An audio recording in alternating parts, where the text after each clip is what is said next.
Hey everybody, Nick Espinosa, your chief security fanatic here, and today we have to talk about the newest tech hub out there, and that would be Ukraine. Now, here's what's going on. This is coming from the Associated Press from Hanna Arihorova, and I think this is actually really interesting, and I've got a lot of thoughts on this one, but here's what's going on. The Ukrainian government this past Wednesday launched a new initiative meant to streamline and promote innovation in basically the development of drones and other technologies that have been critical to their war with Russia. If you recall, last year, it's been over a year now, Russia invaded Ukraine, and they've essentially been fighting for their lives with the help of NATO, allies, the United States, and everybody else. Now, as part of this initiative, which they have dubbed Brave One, the government hopes to bring state, military, and private sector developers basically to start working on defense issues together in a tech cluster that would give Ukraine a battlefield advantage. Quote, considering the enemy that is right next to us and its scale, we definitely need to develop the military tech so that we can defend ourselves. That is according to Mikhailo Fedorov,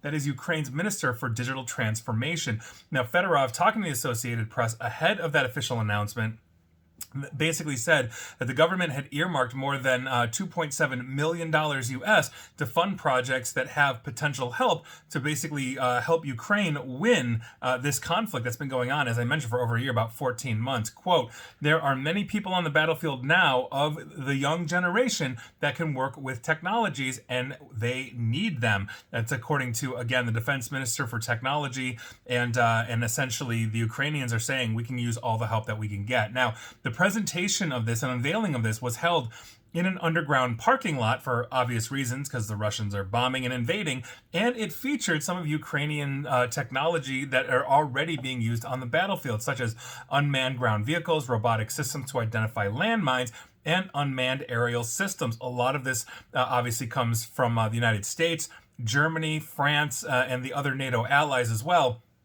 Everybody's helping with this. I think even the Japanese sent PlayStations. So there you go. Now, both Ukraine and Russia are making frequent use of unmanned aerial vehicles and drones for reconnaissance, also attacks and all of that. You can go and watch multiple news segments on essentially how the Ukrainian drone army is actually taking it to the Russians in very strategic ways. Also, the Russians obviously using this, for jamming, for locating, for strategic strikes. I mean, it goes both ways. War is horrific.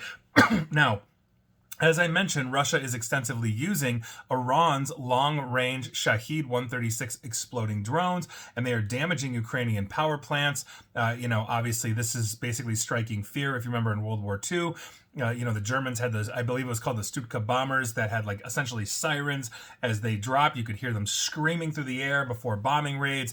Essentially, this is very similar tactics that the Russians are using right now, per all available evidence, news sources, videos, all those kinds of things. The Ukrainian government also launched a public fundraising drive last year asking foreign donors to help build their army of drones, and built it has been. And I think overarchingly, this is interesting. And the reason why it's interesting is because we are seeing the first modern war. And what I mean by modern war, and we've obviously had plenty of wars, Afghanistan, Iraq, go back 10 years, 20 years, 30 years, 40 years. There's always a conflict somewhere in the world.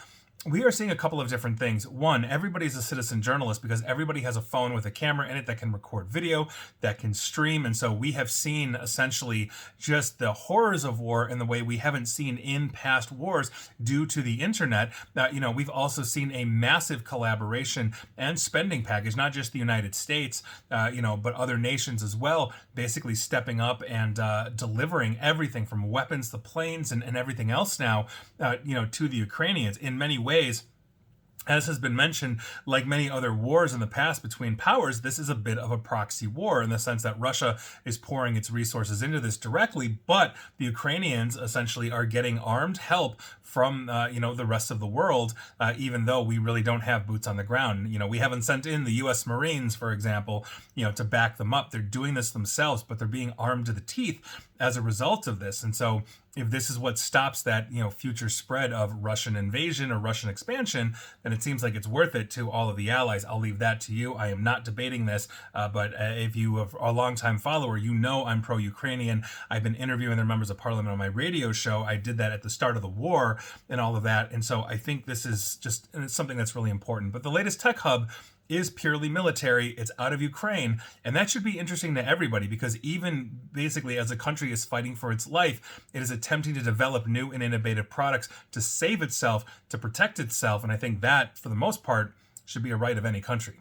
And please like, share, follow me here on Facebook and Twitter at NickAESP. And please feel free to subscribe to me at YouTube as well. And as always, stay safe, stay online, and please attempt to stay private.